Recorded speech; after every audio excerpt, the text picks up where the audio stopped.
Up next, Robert Gleason joins us as we talk about Apocalypse 2012. Whitley is with us as well, and then we'll just open it up between the three of us for a dialogue. Phone calls next hour on Coast to Coast AM. Robert Gleason has worked in New York in the book publishing industry. He's been an acquisitions editor pretty much forever.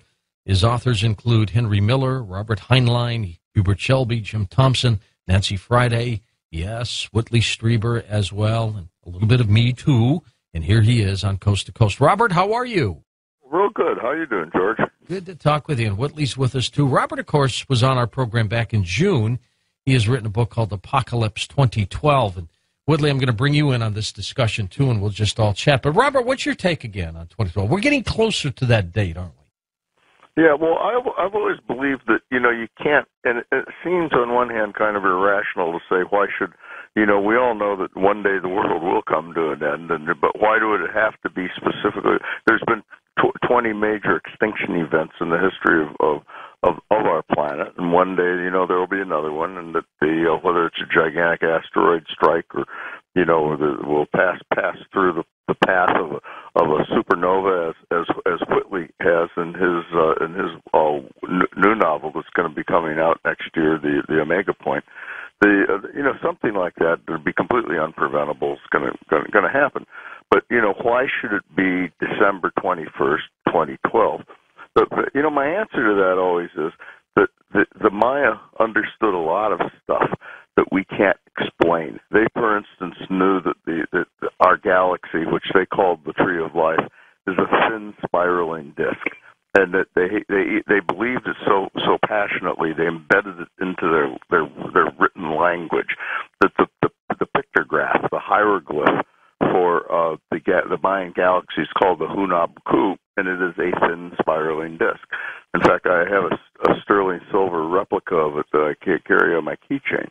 And that there's a lot of evidence that they understood the so-called galactic precession, and that the first day of their first 5 long count calendars is the Earth is perfectly aligned, our solar system is perfectly aligned at the winter solstice with the heart of the galaxy. And on the last day of the 5th and final long count calendar, there is no 6th long count calendar, that the solar system for the next time in 26,000 years is again perfectly aligned. That's the John Major Jenkins hypothesis, and they understood. So they had a lot of insights that we can't figure out how they had arrived at those insights. So therefore, if we can't explain those other insights, how do we know that they did not understand something about that could occur on December 21st, 2012? And after all, a lot of these extinction-type events are cyclical, and they do, what goes around comes around. They do come back to haunt us. And they had the Maya have something that we disdain. We believe this to be like psychotic.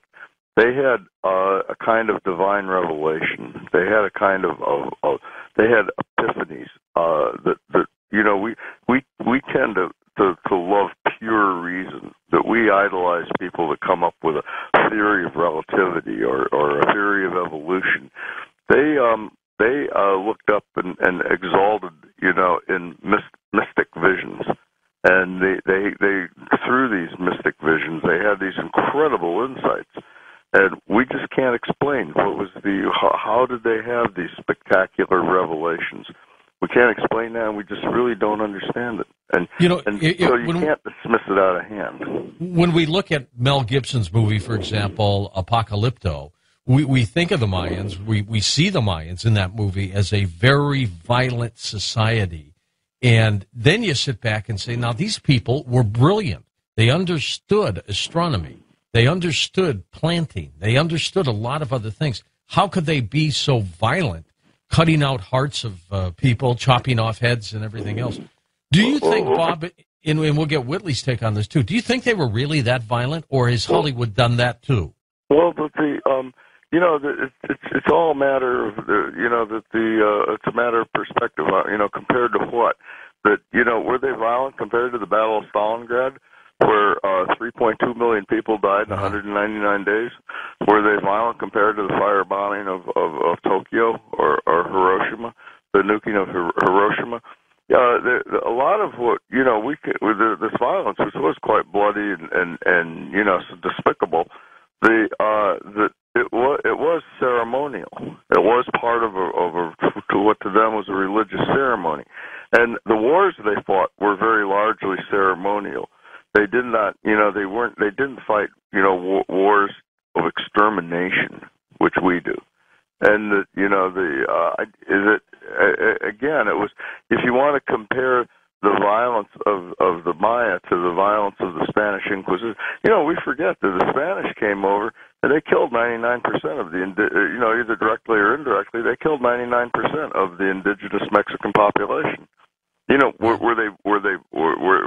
Maya didn't do anything like that. The Aztecs didn't do anything like that. We did that to them. They didn't do that to us.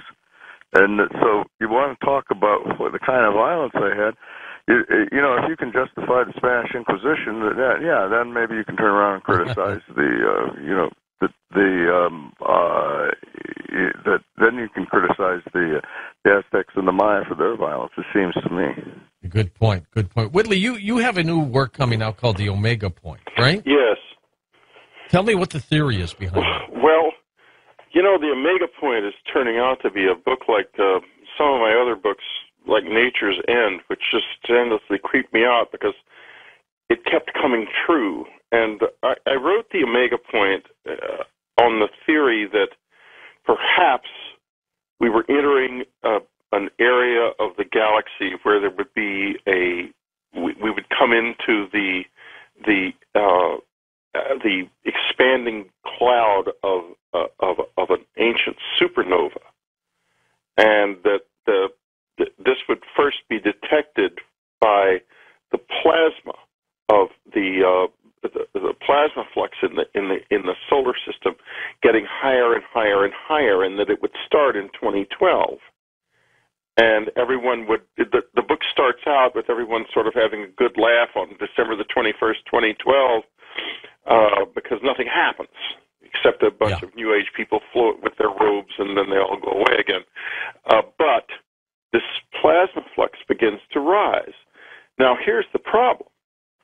After the book was finished, I found out the plasma flux has already started to rise. Uh-huh.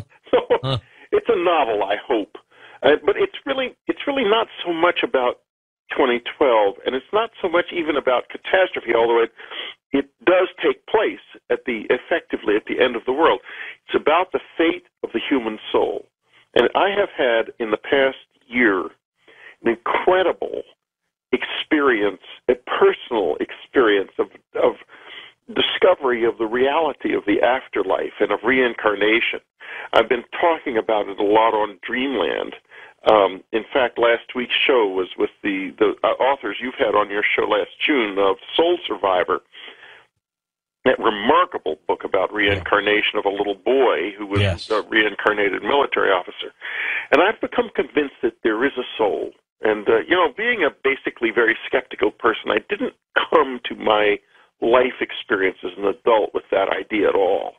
But 11 years with the visitors, getting whipped out of my body at odd times, et cetera, and so forth, and then all these incredibly convincing reincarnation stories, it changed my mind. And with that change came an overwhelming interest. What does the soul mean? What is its significance? And I was reading a book by Albert Speer, who was Hitler's architect. Yes. His autobiography, and he was at Spandau Prison, which had been a school and had a gymnasium. And he was there for a long term of prison, but a number of Nazis were executed there in a gallows in the gymnasium. After the execution, the other prisoners were made to clean up the mess, take the gallows away. And Speer reports that they found in the floor of the gymnasium, like a scorch mark under the gallows. And he doesn't say it, but it crossed my mind.